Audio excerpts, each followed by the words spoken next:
Good evening, everybody. This is welcome to the Isaka Square table tonight.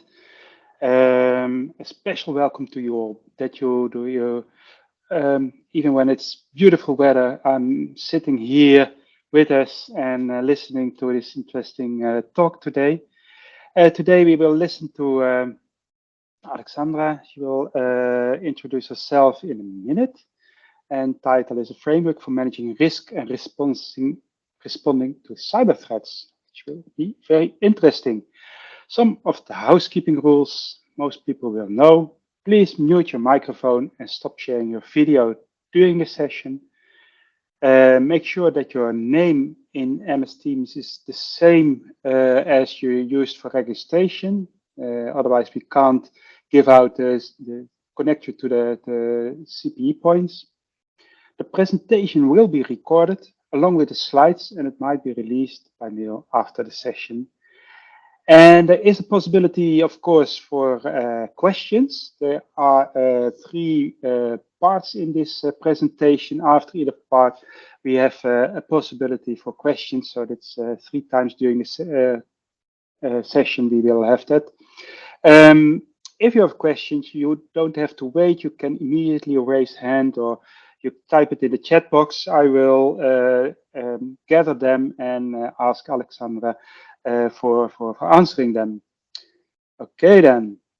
Our speaker today, Alexandra Wells, but she will introduce herself much better than I can do. So I'll give the presentation over to Alexandra. Alexandra, the floor is all yours.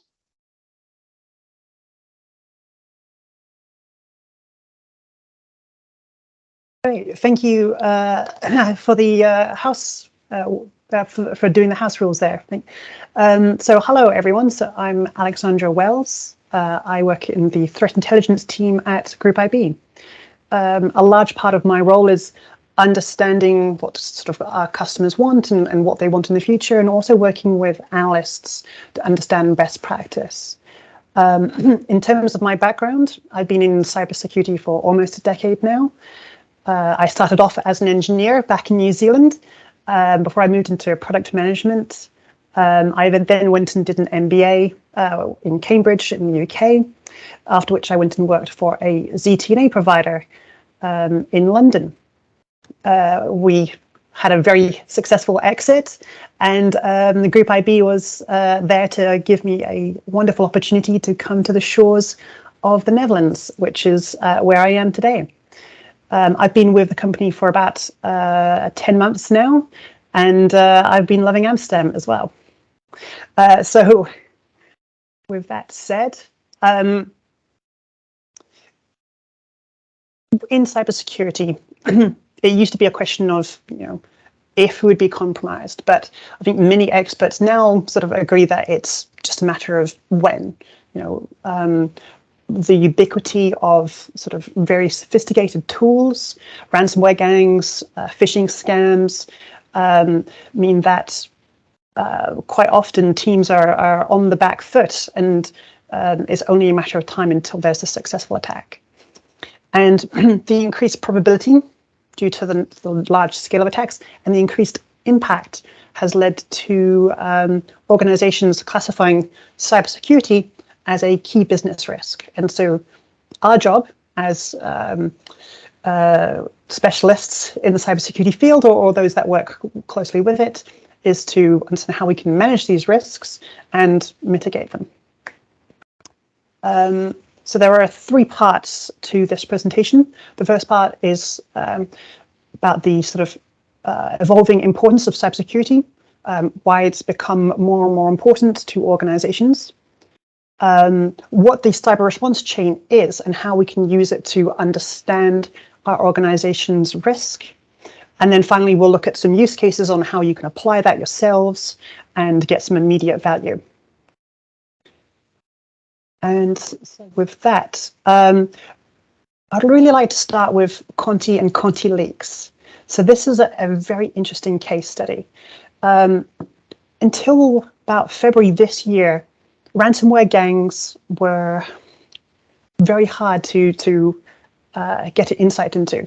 Our analysts had spent time sort of working out how their tools work, who they attack, how they attack, all those things. But it's very hard to get insight into how those organizations work. And I describe them as organizations because that's what Conti leaks revealed. And it appears there was a bit of a dissatisfaction by one of their members. And what it led to is 160,000 internal communications being leaked. And that's sort of negotiations and payments with organizations and businesses which didn't disclose that they've been breached, Bitcoin addresses that Conti uses, the fact that the group has very close ties with the Emotet and Lockbit gangs. And when we look at the size and scale of what they achieve, they've effectively doubled the size of their operations in the last year, going from 173 known attacks to over 360. The fact that their estimated earnings is that of a small business. And what the attacks reveal is actually they are a small business. As of February, and excuse the amount of text on here, but as of February, they had about 81 members on a payroll where they would get paid twice a month on a regular basis. And, if you think about the size of your organization's security team, and the amount of sort of activities that they have to perform which aren't directly related to cybersecurity, the amount of annual budget planning or, whatever other tasks which mean that they're not entirely focused on defending your organization, you think, wow, okay, we've got some pretty serious adversaries out there. Some of the things that Conti were revealed that Conti does is, they've infect thousands of devices with their malware, and then they use open source intelligence to work out, okay, which ones of these are personal computers and we don't care about, and which ones are, part of large organizations. And if we, can then do reconnaissance, lateral movements, infect more devices, get into the system, can we then launch a ransomware attack? And, I think their average ransom demand was $750,000 US. So, they're looking out for big targets. And, as part of their activities, they would often do research into their victims, find out, okay, from their annual statements, how much revenue do they have? How much profit? How much can we, demand from them? And even as I've got on that last point on the bottom left, okay, who are the board members? Who can we pressure so that we can get the maximum payouts? And not only that, but their technical side of things, not just the negotiations and the targeting, the technical side was also revealed to be incredibly sophisticated. So they test their malware every 4 hours because that's approximately how often Microsoft updates their Windows Defender system. And if you've worked in commercial software development, that testing your product even on a weekly basis is an achievement, doing a full gamut of tests. So to be, doing tests every 4 hours, that's actually some surprisingly sophisticated operations. We can also see that they attempted to acquire a legitimate license for Cobalt Strike. And, in terms of their resource allocation, they put budget aside. This is an organization that does budgeting. So they put $60,000 US aside to try and get a license, with half of that actually going to the organization purchasing it surreptitiously on their behalf. And they also even use legitimate job hunting services to find developers, to find researchers. So when you look at LinkedIn and looking for that next job, you might be hired unknowingly by or be headhunted unknowingly by a ransomware gang. These are they're using the same tools that a lot of businesses are using.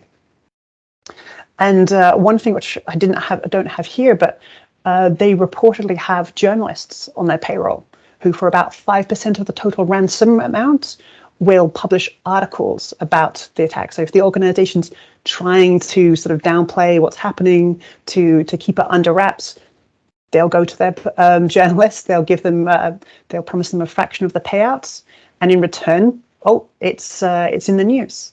So really quite sophisticated. And that's the landscape we're now playing in. And that's sort of where things have gone from in the last 5 years, where it was a lot of people developing things themselves, operating on their own, and because they're operating on their own, only able to do sort of small-scale attacks. But with the advent of initial access brokers, whose their sole job is to go out there, find organizations, compromise them, get login credentials, and then they sell them for a few thousand a pop to a ransomware gang, who then goes through them, finds the ones they like, and launches ransomware attacks. So there's partitioning of work, and it's becoming an entire ecosystem, and that's the challenge. And if we look at what's happened in Europe, so Europe suffered the second most ransomware attacks in 2021 of any region, and it grew 84% in the last year. And of that, the Netherlands was unfortunately ranked 11th globally for all ransomware attacks. Not only that, but Europe was also home to the largest ransomware demand ever recorded. So you may know that Media Market received an initial ransom from a group called Hive for $240 million US, which is a frankly eye-watering amount of money. Hive, if you're interested, we have a great blog on it. If you go to groupib.com, we have a blog where we actually were able to gain access to the tools that they used. We've got screenshots and explanations of how exactly they conduct their attacks. And so if that's your thing, I highly recommend you go and have a look at that. And another big sort of concern for CISOs is phishing. And Europe, again, is pretty high up on the target list there, with 36.2% of all attacks, and nearly 4,000 phishing resources hosted in the country. That number there is important because most phishing resources are hosted close to where the attacks take place. They do this for reasons like latency, but also things like localization, making the languages fit. If you're going to be impersonating the government, you want to be impersonating the Dutch government and not the Belgian government if you're targeting Dutch residents. So little things like that. And on the bottom there, phishing as a service. So this was actually sort of really innovated, if you like, in the Netherlands, where it was much like ransomware, which had the formation of gangs, but now sort of scam affiliates, where they would sell access to phishing tools, which can bypass things like 3DS on banking platforms, and again we're moving past the Nigerian prince phishing scams to, okay, how can I target a commercial organization with highly trained, highly skilled people? How can I fool them into giving me what I want? So these attacks are close to home. Now, what does all of this mean? Well, as you can see here from the stats, 3/4 of CISOs have noticed that they're being attacked. 88% of board directors now view cybersecurity as a business risk. And according to the World Economic Forum, cyber attacks are the second most concerning risk for doing business globally for the next 10 years. That is I believe actually it's the first, the number one risk in a few regions. I can't recall exactly off my head, but I'm pretty sure North America and Europe, it's number one. So they're very aware of it. And not only that, but Gartner's sort of predicting that this will, stay this way. Board directors are, not only have they increasingly recognized it, but into the future, they'll actually become more hands-on. And we see here on the quote on the right, by 2025, 40% of directors will have, a committee that they directly oversee which monitors cybersecurity, and that's a fourfold increase on today. So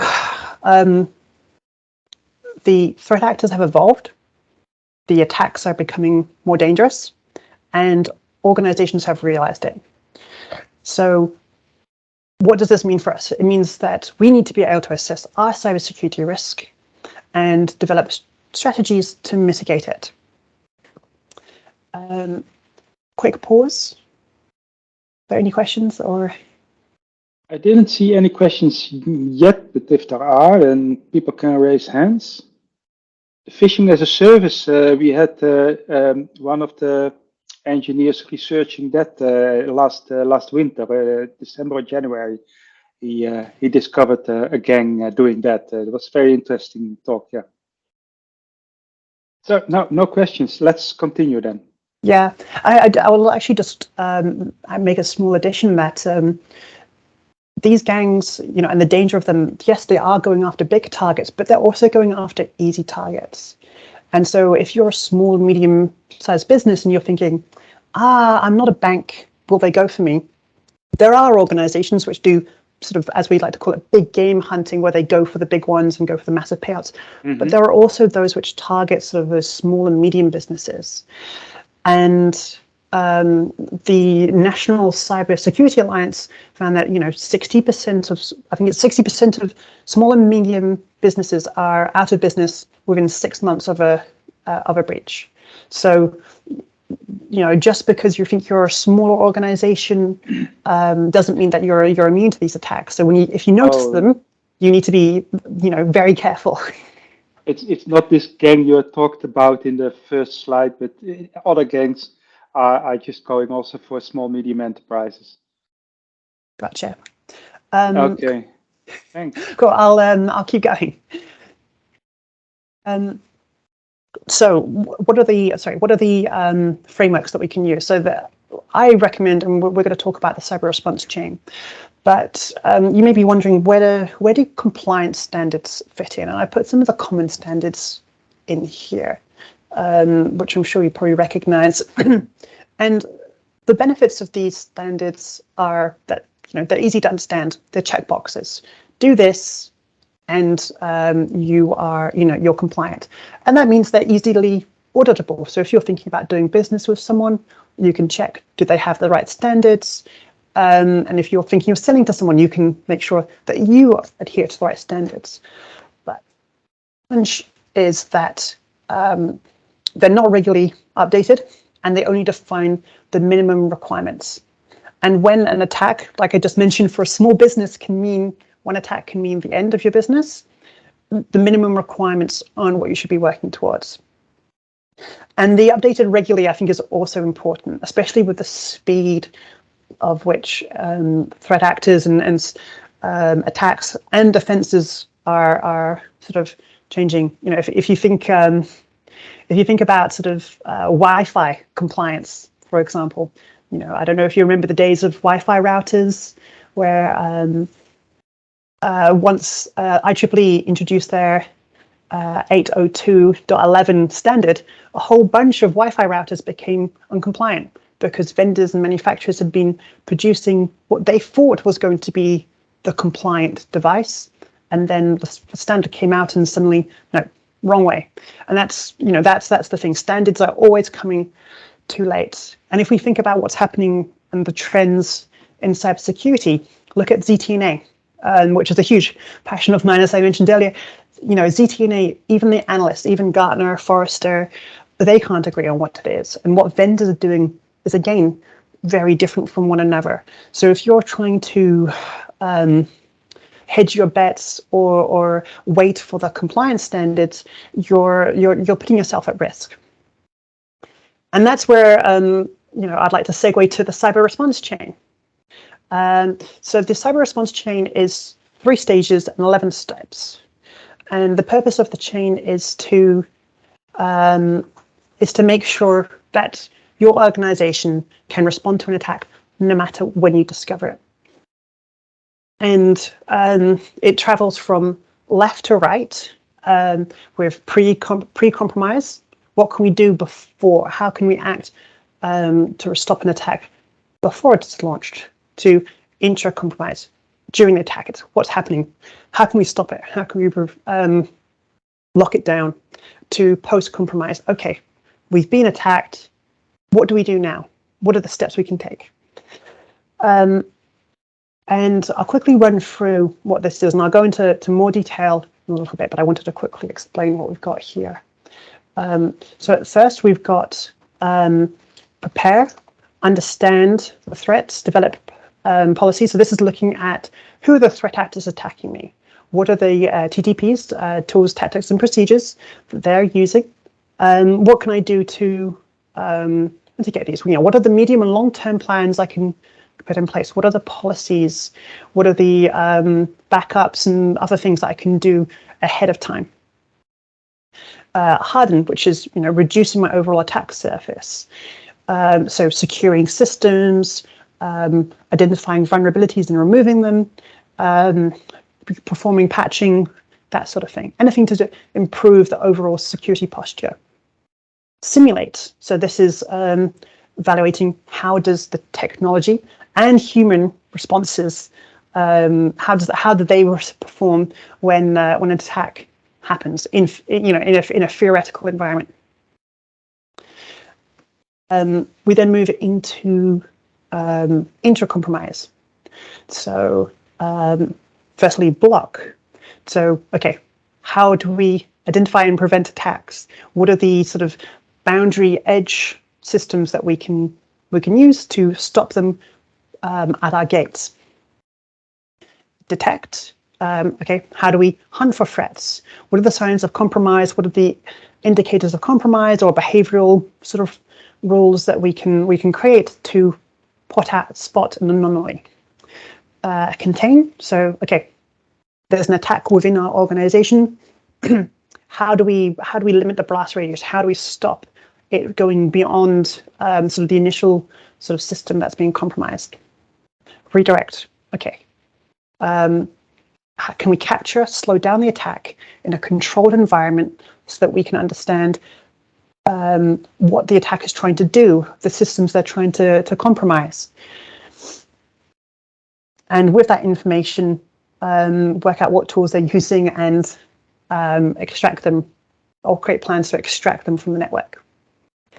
We then sort of recover. So with that knowledge, let's remove them from our systems. Let's restore anything that was damaged or compromised.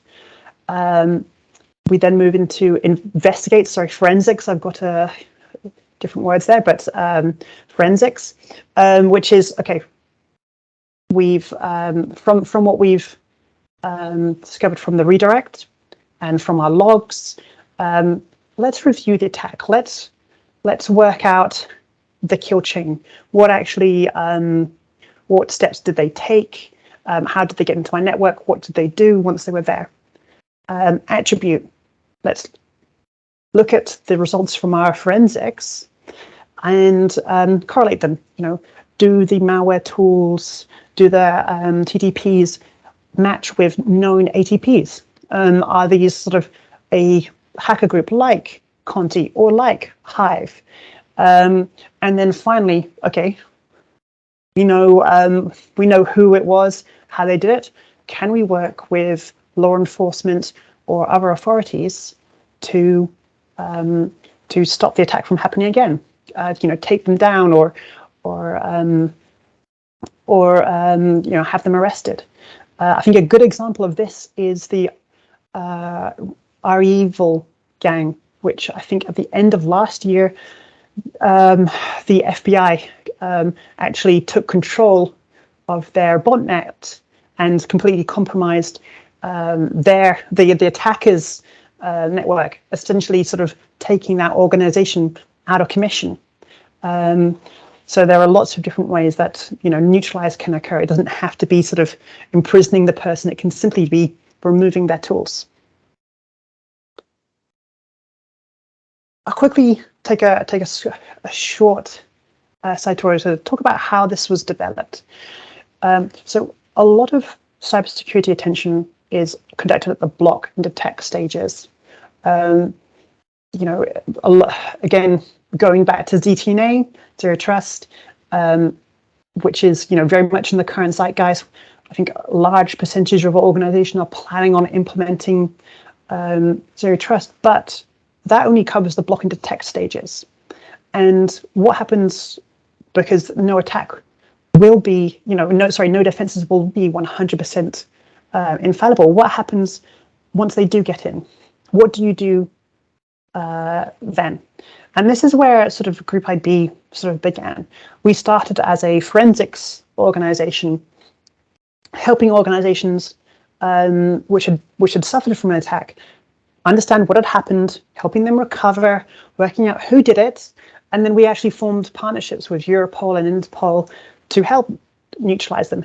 And we then sort of began working the other way, from post-compromise to pre-compromise. And I think this is a very, very important, especially when we look at other frameworks that are out there, is if you're starting from the left-hand side and you're thinking of it as a funnel, and you think, we can by hardening, blocking, and detecting, we can remove 99.999% of threats. We did a great job. That's very different from if you're starting at the right-hand side and saying, well, one attack could mean the end of my business. One attack is one too many. So we have to stop everything. So it's, I think, the starting from the right-hand side, which is where Group IB did with this framework, creates a very different model. And we can see this when we look at the other frameworks. So we've got the cyber response chain at the top. We can see all of the 11 steps. And then below that, I've got several of the sort of other well-known frameworks. If we look at MITRE Defend and PCI, these frameworks are very much front-heavy, thinking about how can we prevent an attack. But if it does occur, there's very little about how do we restore our systems, how do we get the organization back up and running. Engage and SANS sort of are a little bit more on the, during an attack phase. And I actually sort of would like to point out that SANS is the only framework that we can see here which has some form of what have we learned. And I think that's a real a real weakness of many of the other frameworks, is that they don't have this sort of learning element, but even that doesn't sort of have the sort of attribution and neutralize components.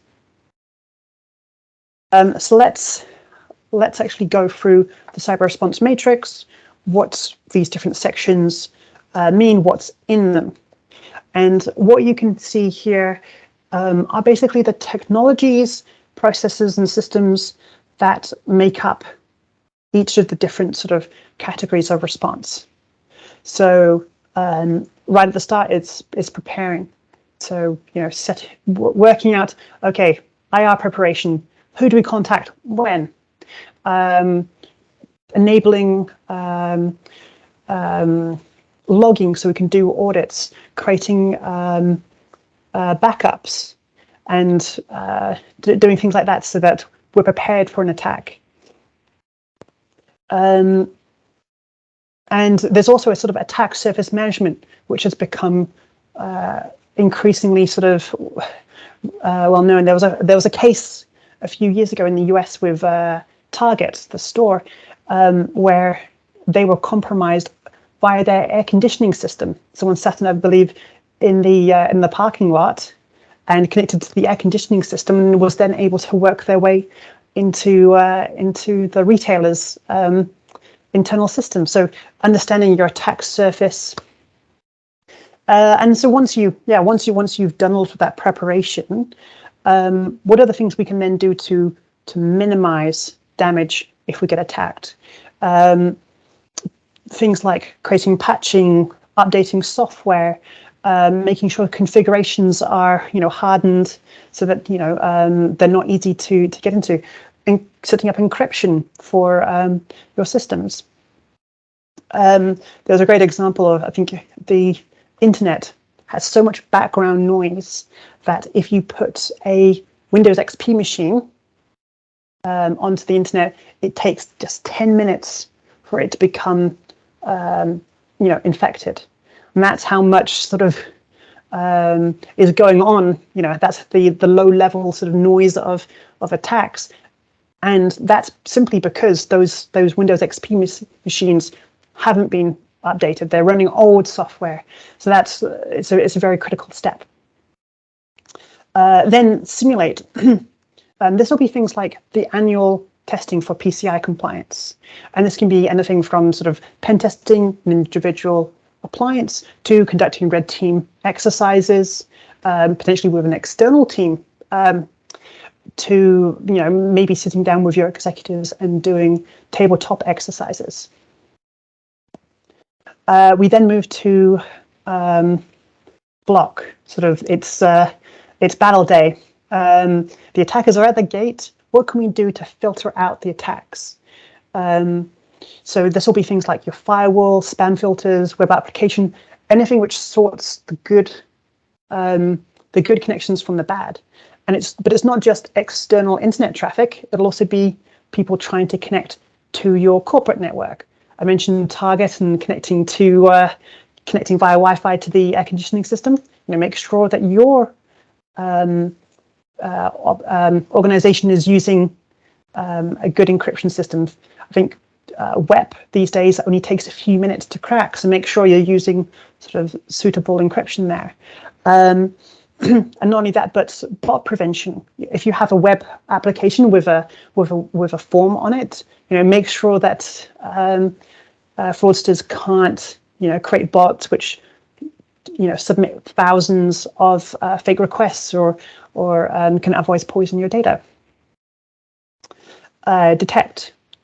So this is the sort of the traditional endpoint detection, antivirus, but it also now sort of includes with XDR things like network traffic analysis, IDS, anything which can look for indicators of compromise, either sort of on the devices, file hashes, or in the network, so trying to reach suspicious IPs or domains.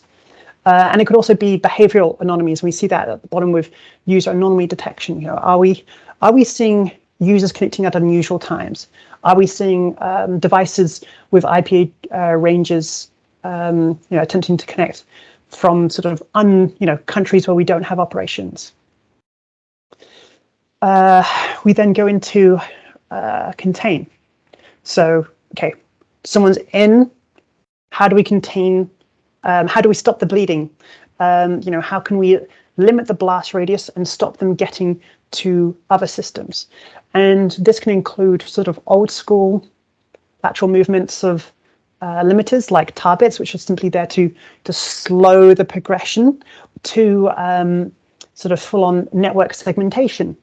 And sort of the old school style is DMZ, where you have maybe sort of an outer firewall and then an inner firewall, so that anything which sort of gets past the first one is sort of contained to the outer environment, and it you can keep your production systems and sort of intellectual property and customer information behind the second one.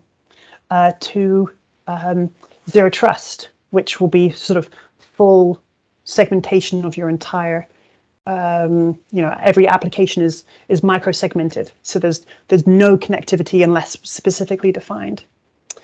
And then there's also making sure that you're applying identity policies, access restrictions, and managing your permissions correctly, so you don't have someone who left 3 years ago still able to connect, and they realize that, oh, I can make a bit of money by selling my credentials. We then move to redirect, which is can we lure them to a honeypot, like a decoy, where we can sort of measure their activity, find out where they're trying to go. If we have sort of can we put their malware in a sandbox and detonate it and work out how that's operating, and those sort of things will allow us to understand what they're trying to do, the tools they're using, so that we can sort of then extract them from the network. Then recover. So we've now worked out how they operate. We can then evict them, and we can begin the process of restoring our organization. And I say organization rather than system, because so many organizations are sort of digital centric. They require online portals for partners, for customers, and it's maybe not even a human portal. It could be machine to machine. But being able to get these back online can be the difference between sort of not being able to do business and being able to do so. And the top three here: rollback, restores, failover, build scripts. Being able to get your organization back on its feet, being practiced at this is essential. And finally, of course, getting the backups that we stored off-site can be critical for this. Forensics. So this is actually often performed by third-party organizations. Very few organizations have the capabilities inside.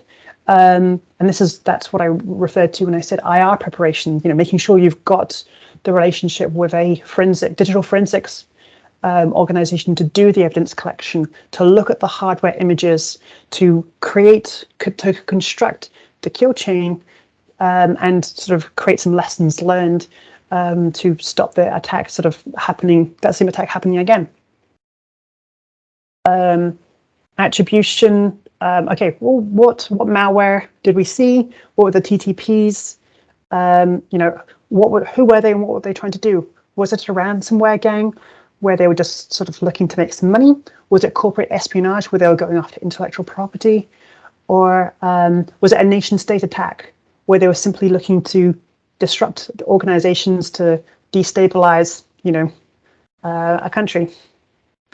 And finally, de-anonymize. So, if it's a phishing attack, take down, work with ISPs to take down the website. But it could also be, if there's been a case of fraud, trying to recover money or assets, to sort of working with FBI, Interpol, Europol to have the perpetrator arrested. So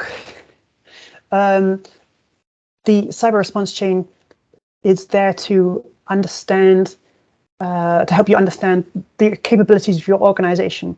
What are the tools you have? We can see here, how do they stack up in this chain? Where are you weak? Where are you heavy? And how can your organization respond effectively sort of at each stage? And we'll next talk about use cases, but I want to have a quick pause again. Yeah, I still don't have really questions, but I have a question, because this is a nice framework you set up. Are you giving training to prepare companies to think in this way? And I also see, that's my second question, that within this matrix you just talked about, there are different stakeholders. Partly it's management and organization, security officer can do something, system operations, networking. So you have different stakeholders. Did you map that out? Which activity from the matrix is depending on which stakeholder? So the cyber response chain is actually something which we've been developing for about 6 months.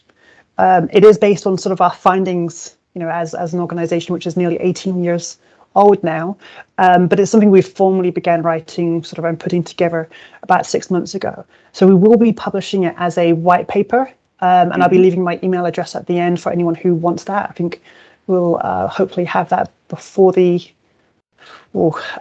on me to publish it before the end of June. And so if you want to reach out, I can send a copy of that white paper to anyone, and you don't have to, if you come to me, you don't have to sign up for any marketing.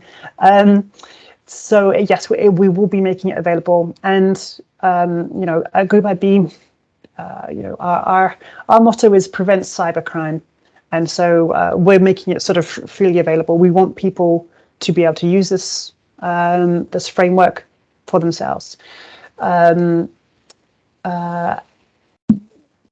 Your second question, I think, was have we mapped out the stakeholders? And that's a good observation, because at the far left-hand side, pre-compromise, this might be entirely cybersecurity organizations. We're getting ahead a little bit, but this might be entirely the cybersecurity team working maybe with IT to change any configurations, to do patching.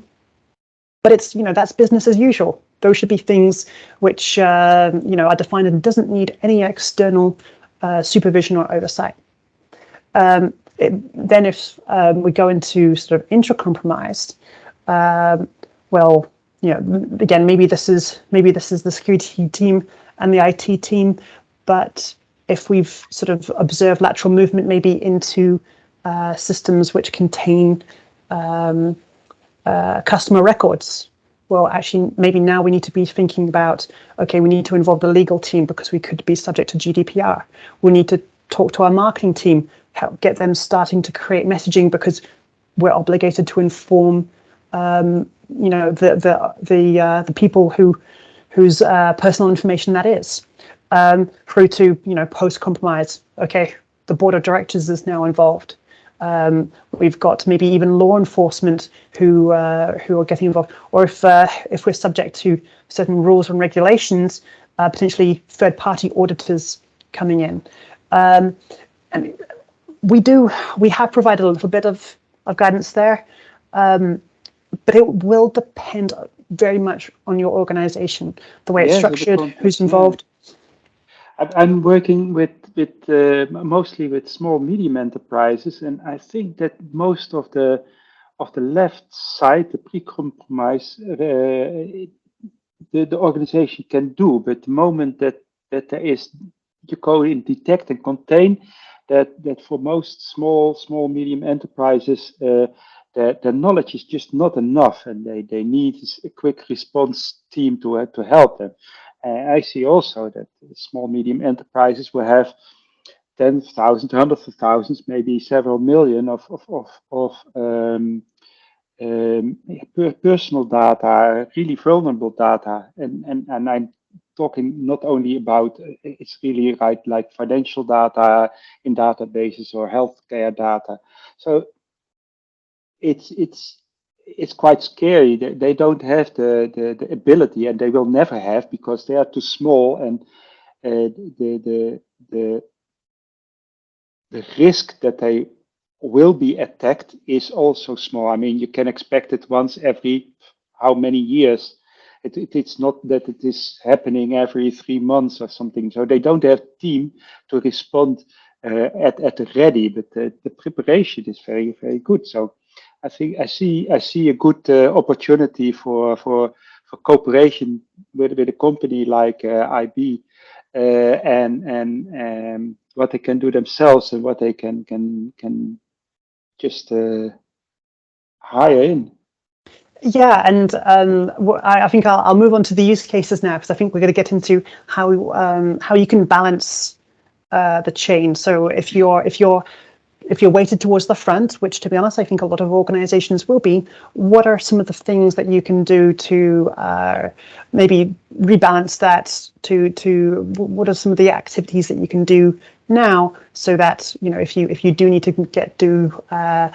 contain, redirect, recover, that you have that capability. If you need forensics, that there is someone there to do that. And again, it's going to be different for every organization, but I think I think I'll get into the use cases, and we can then maybe talk a little bit about that. I'm looking forward to that. Okay, I don't see any other questions coming in, so apparently everybody is keeping them till the end.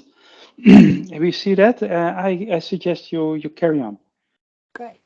So the use cases. So these are 3 use cases that I think you can take the cyber response chain and go about getting immediate value. And when I say immediate value. It's, when it comes to doing these activities, you'll be able to apply it and use the framework to structure what you're doing and to improve it. So the first one, explaining a cyber response, explaining a cyber attack. So those familiar with the cyber kill chain may be wondering, well, isn't that what this is built for? Isn't the purpose of the cyber response chain to describe an attack? And it is, but it's got its limitations. And I've put it here on the left, and it goes from reconnaissance, weaponization, delivery, exploitation, installation, command and control, and finally action on objectives. And this describes what the attacker does. And it also does so in a very narrow field. So I've put it orthogonal to the cyber response chain because they exist in the same space, but they do very different things. So the response chain describes the full state of the organization's activities at every stage. So when reviewing an attack, yes, of course, use the kill chain to understand what happened, but then also, I think more importantly, what did the organization do? Could we have hardened something beforehand? Could we have detected it before it became a problem? Were we able to recover from it effectively? And I think that's more important. There's also the scope. So the entire cyber kill chain really happens in the block and detect phases, and it misses everything the organization does before. Like I said, in terms of preparing incident response, doing a tabletop exercise, doing sandboxing and the redirect. So it's great for explaining the attack and what the attacker did. It's not very good for doing lessons learned. And that's where I think the cyber response chain comes in. So use both, but be aware that when you're talking with your board or senior members, the cyber kill chain, which is very technical and very focused on what the attacker did, is going to be less valuable than the cyber response chain, which is talking about what the organization did right and wrong and what could be improved. Performing tabletop exercises. So this is number 2. So tabletop exercises happen in that sort of simulate stage, and it's great for highlighting flaws in security before they occur. And it says it looks to answer sort of the 5 questions we've got here. What happens when you encounter a breach? Who does what, when, how and why, to your point earlier, which teams are involved and which are not. When does legal get involved? When does law enforcement get involved? Does marketing need to send out messages? Who owns it? I've seen situations where people are stepping on each other's toes. People aren't sure who should be leading the charge, and also then who should be handing over. When we go from containing the threat and recovering, it maybe belongs with the CISO or CTO, but then maybe it needs to be handed over to the CMO afterwards for doing sort of damage mitigation with the public and with the customers. And number 5, what resources are available and when do you need them? And again, mentioned earlier, if smaller organizations maybe have a lot in the block and detect, but are they able to, how many of them keep off-site backups? How many of them are able to do digital forensics? And so sometimes it's maybe not necessarily purchasing services, but identifying which providers can do so that when you run into a sticky situation, you've got a relationship with an incident response provider so that they can come in and do forensics. There may be a small retainer fee, but it's better to be paying that small fee than to be caught off guard and you call up and they say, sorry, we've got no one available. And you use the cyber response chain here to map out what happens at each stage, and answer these 5 questions for each one of them, because as we sort of talked about earlier, in the pre-compromise stage, it could very well just be the technical IT cybersecurity teams. But as we go down the chain, the level of impact, the level of importance and significance for the organization increases, and you may need to introduce other teams and departments to help manage and contain the situation. And then, yeah, as I said, who owns the project, who's leading it, when do they hand over, may change at different times. I know in some cases, when things hit the fan, the CTO or even the sort of the operating officer takes sort of, as it were, full control, and the CEO just sort of almost stands aside and says, do what you need to, keep the company running. So who has authority and when, and making those things clear is very important. Highlighting where there are gaps and highlighting where there is investment needed is the value of tabletop exercises. And once you've done those tabletop exercises, you can then sort of look at your annual budgeting. And as I said, at the moment, a lot of organizations invest very heavily in block and detect. That's where, we think firewalls were the big thing in the early 2000s. It now seems like we're in the zero trust age, which again, this is all playing on that sort of edge. What can we block at the gates? And, it makes sense, because the more you can filter out earlier on, the more likely, you are to be protected. But there's no guarantee that any system will be 100% infallible. Thinking about, Okta, who is a zero trust provider, they had a breach, I think it was March, where over 360 of their customers were compromised. They attacked Okta. They were able to get into their identity system, and they could then pretend to be any person that they wanted in those 360 organizations and get straight in without doing any identity verification.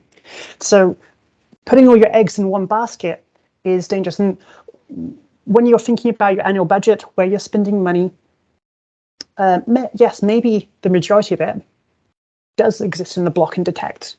But, again, how much would it cost to have a MSSP there to be managing your audit logs, be making sure that those are being collected right, to make sure that backups are being done periodically, to then also be there to help you conduct, recovery operations. Can you have a incident response retainer to do forensics? In some cases, secure MSSPs even offer incident response retainers included in their other services. So, it is talking about reducing spending in some areas, but by balancing the chain, it means that if you miss it at the block or detect stage, you can still hopefully respond effectively to the attack before it does damage at a later one. And I also wanted to quickly bring up Gartner's hyped cycle. And so when we talk about firewalls, ZTNA, those systems tend to be expensive, or they have been expensive, as it were. And that's because, when things start out, you've got the visionaries, the early majority, where the tech is unique. And it's hard to come by, and it's expensive as a result. And but over time, it becomes commoditized, and the price falls. Once we're into the late majority and laggard phase, well, it's very much sort of considered meat and potatoes. It's your standard. And we're beginning to see that at the moment. So things like managed XDR, that's a lot more in the detect and contain. And even in some cases recover. So we're beginning to see cybersecurity vendors and suppliers reduce the amount of reduce the price of their block and detect services, and we're beginning to see sort of value shift to these other points. So maybe for the next couple of years, yes, block and detect will be important as you invest in zero trust, if that's a priority. But I believe that, with managed services on the rise, we'll see sort of other areas requiring investment, and through managed service providers and external teams, even smaller organizations able to benefit from these parts of the chain. And so to wrap up, there's an increasing scale and impact of cyber threats, resulting in more oversight from the board. The cyber response chain is an effective tool for assessing security risks and internal capabilities. And you can then use the framework to understand incidents, identify gaps, and plan mitigations. And with that, questions?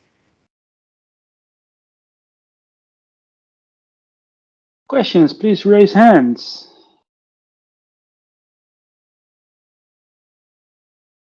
While we're just waiting for those, I'll also sort of do a quick reminder. So we will be producing a white paper for this. You're welcome to wait for us to post about it on social media.